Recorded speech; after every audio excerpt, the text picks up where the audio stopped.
جی تو پیارے دوستو، آج آپ کو سناتے ہیں بہت ہی پیارے صحابی کا واقعہ۔ اپنی بیٹی سے میری شادی کر دو۔ جلیبیب رضی اللہ عنہ ایک انصاری صحابی تھے، نہ مالدار تھے نہ کسی معروف خاندان سے تعلق تھا، صاحب منصب بھی نہ تھے، رشتہ داروں کی تعداد بھی زیادہ نہ تھی، رنگ بھی سانولا تھا، لیکن اللہ کے رسول صلی اللہ علیہ وسلم کی محبت سے سرشار تھے۔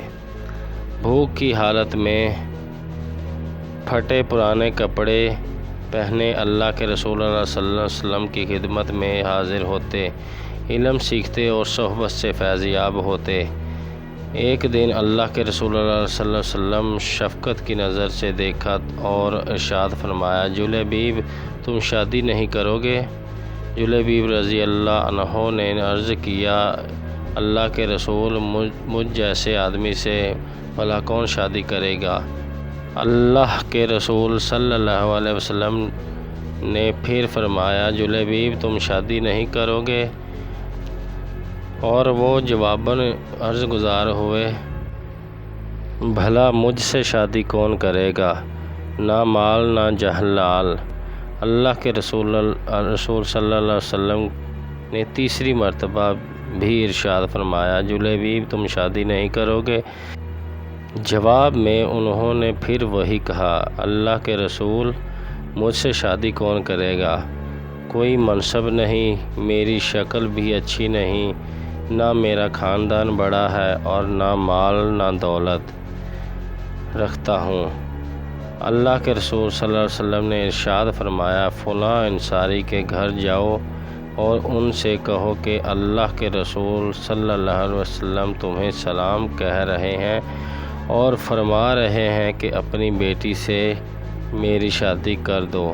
جلیبیب رضی اللہ عنہ خوشی خوشی اس انصاری کے گھر گئے اور دروازے پر دستک دی۔ گھر والوں نے پوچھا، کون؟ کہا، جلیبیب۔ گھر کا مالک باہر نکلا، جلیبیب کھڑے تھے۔ پوچھا، کیا چاہتے ہو؟ کدھر سے آئے ہو؟ کہا، اللہ کے رسول صلی اللہ علیہ وسلم نے تمہیں سلام بھجوایا ہے۔ یہ سننے کی دیر تھی کہ گھر میں خوشی کی لہر دوڑ گئی، اللہ کے رسول نے ہمیں سلام کا پیغام بھجوایا ہے۔ ارے یہ تو بہت ہی خوش بختی کا مقام ہے کہ ہمیں اللہ کے رسول سلام بھیجا ہے۔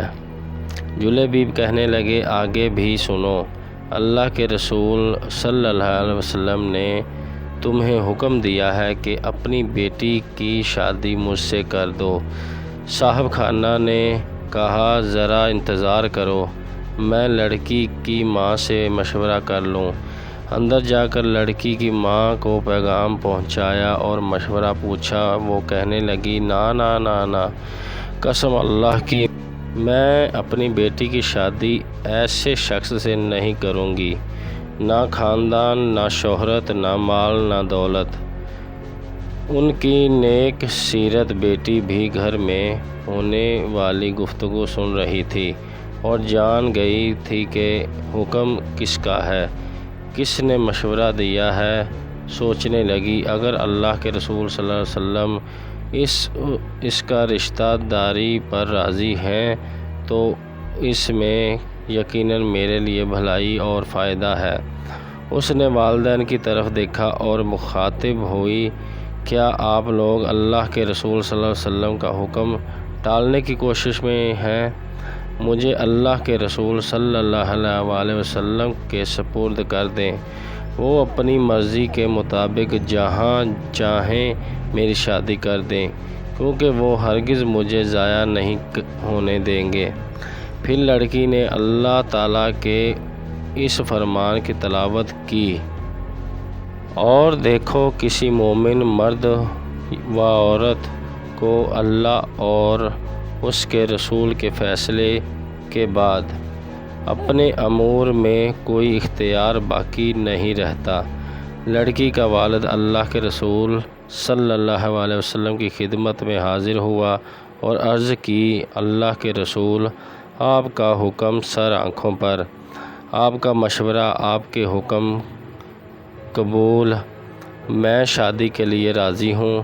جب رسول اکرم صلی اللہ علیہ وسلم کے پاکیزہ جواب کی خبر ہوئی تو آپ نے اس کے حق میں یہ دعا فرمائی: اے اللہ، اس بچی پر خیر اور بھلائی کے دروازے کھول دے اور اس کی زندگی کو مشقت و پریشانی سے دور۔ پھر جلیبیب رضی اللہ عنہ کے ساتھ اس کی شادی ہو گئی۔ مدینہ منورہ میں ایک اور گھرانہ آباد ہو گیا جس کی بنیاد تقویٰ اور پرہیزگاری پر تھی، جس کی چھت مسکنت اور محتاجی تھی، جس و ذبائش، تکبیر و تحلیل اور تسبیح و تحمید تھی۔ اس مبارک جوڑے کی راحت نماز اور دل کا اطمینان تپتی دوپہروں کے نفلی روزوں میں تھا۔ رسول اکرم صلی اللہ علیہ وسلم کی دعا کی برکت سے یہ شادی خانہ آبادی بڑی ہی برکت والی ثابت ہوئی۔ تھوڑے ہی عرصے میں ان کے مالی حالات اس قدر اچھے ہو گئے کہ راوی کا بیان ہے: انصاری گھرانوں کی عورتوں میں سب سے خرچیلا گھرانہ اسی لڑکی کا تھا۔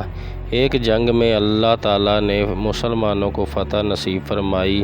رسول اکرم صلی اللہ علیہ وسلم نے اپنے صحابہ کرام سے دریافت کی، فرمایا: دیکھو تمہارا کوئی ساتھی بچھڑ تو نہیں گیا؟ مطلب یہ تھا کہ کون کون شہید ہو گیا ہے؟ صحابہ نے عرض کیا: ہاں، فلاں فلاں حضرات موجود نہیں ہیں۔ پھر ارشاد ہوا: کیا تم کسی اور کو گم پاتے ہو؟ صحابہ نے عرض کیا: نہیں۔ آپ نے فرمایا: لیکن مجھے جلیبیب نظر نہیں آ رہا، اس کو تلاش کرو۔ چنانچہ ان کو میدان جنگ میں تلاش کیا گیا۔ وہ منظر بڑا عجیب تھا۔ میدان جنگ میں ان کے ارد گرد 7 کافروں کی لاشیں تھیں۔ گویا وہ ان 7 سے لڑتے رہے اور پھر 7 کو جہنم رسید کر کے شہید ہوئے۔ اللہ کے رسول صلی اللہ علیہ وسلم کو خبر دی گئی۔ رؤوف و رحیم پیغمبر تشریف لائے، اپنے پیارے ساتھی کی نعش کے پاس کھڑے ہوئے منظر کو دیکھا، پھر فرمایا: اس نے 7 کافروں کو قتل کیا، پھر دشمنوں نے اسے قتل کر دیا۔ یہ مجھ سے ہے اور میں اس سے ہوں، یہ مجھ سے ہے اور میں اس سے ہوں۔ پھر آپ نے اپنے پیارے ساتھی کو اپنے ہاتھوں میں اٹھایا اور شان یہ تھی کہ اکیلے ہی اس کو اٹھایا ہوا تھا، صرف آپ کو دونوں بازوؤں کا سہارا ایسے میسر تھا۔ جلیبیب رضی اللہ عنہ کے لیے قبر کھودی گئی، پھر نبی صلی اللہ علیہ وسلم نے اپنے دست مبارک سے انہیں قبر میں رکھا۔